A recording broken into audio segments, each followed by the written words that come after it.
Hey guys, just going to do another quick review of a film I was able to watch last night. I've had it for a while, but this is my first time actually getting a chance to take a look at it.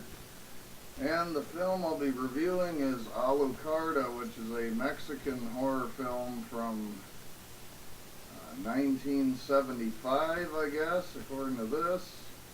It was directed by Juan Lopez Montezuma. Sorry about that glare, guys. Basically, it's sort of a tale of demonic possession. I'll start out with the sort of demerits first. It's very low budget, even for its time period. There's not a great deal of gore in this film. There's quite a bit of blood, and it's very surreal.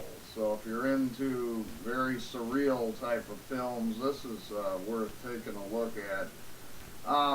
The story basically begins with this woman who's given birth to a little girl, and she's dying, so she asks this guy to take her to this orphanage, and she says, make sure my little Alucarda is, taken care of, and so on. And you see she's in this, like, chapel.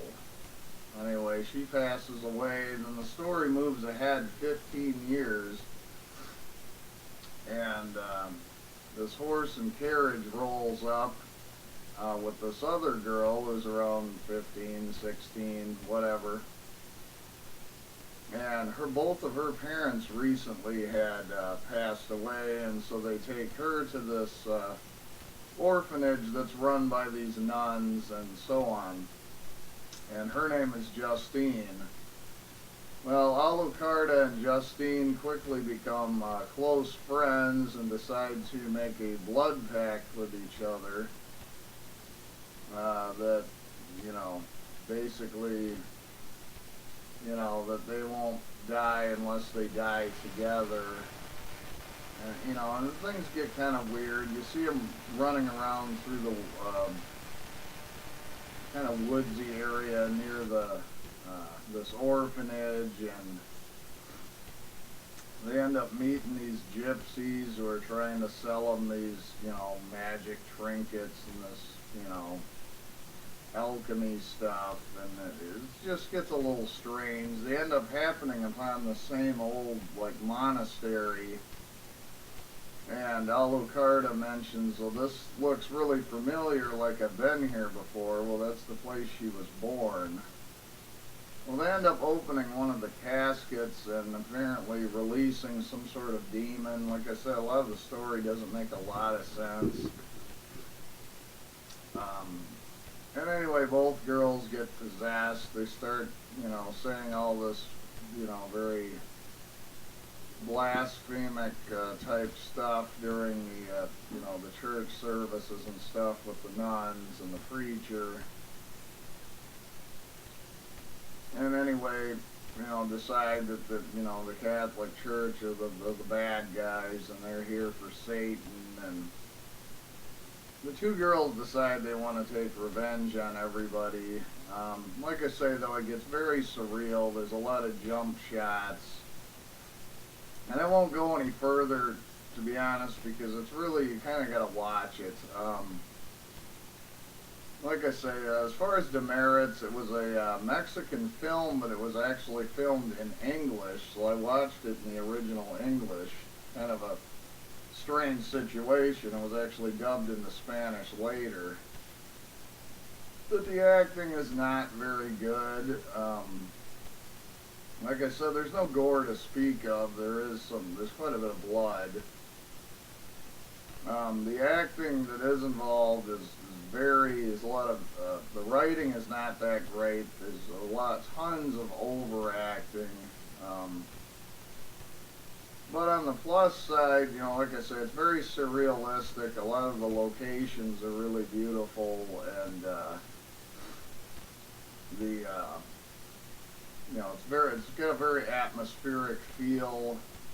Not in so much the story, but in the atmosphere and sort of some of the sequences reminded me a lot of early Jean Rollin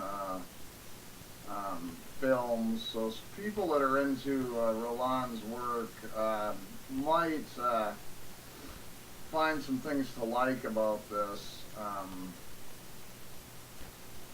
In general, I liked it, but I mean, it's because it has that sort of nunsploitation, possession sort of thing. It's like the director, you know, with The Exorcist had come out around that time, and you know, all these demonic possession movies. You know, he's sort of trying to get on board with some of that, and you can tell with the budget that he had, you know, it doesn't really compete with those films. There is a lot of nudity. There's a sort of a sequence when they're having their blood packed back at the orphanage, where there's sort of these surreal sequences where they're at this witch's coven and Satan is there and there's a big orgy going on. And you know, I'm sorry guys, I'm floating around quite a bit. This isn't a straightforward movie, so it's hard to do a straightforward review, but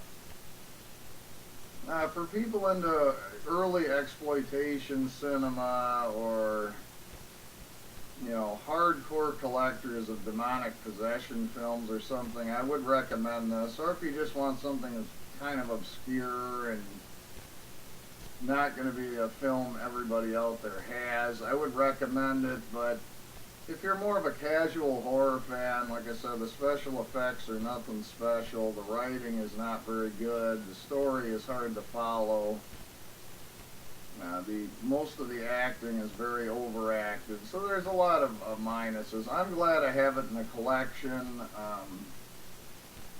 I tend to like a lot of exploitation type films, and like I said, the atmosphere I found to be really good in it.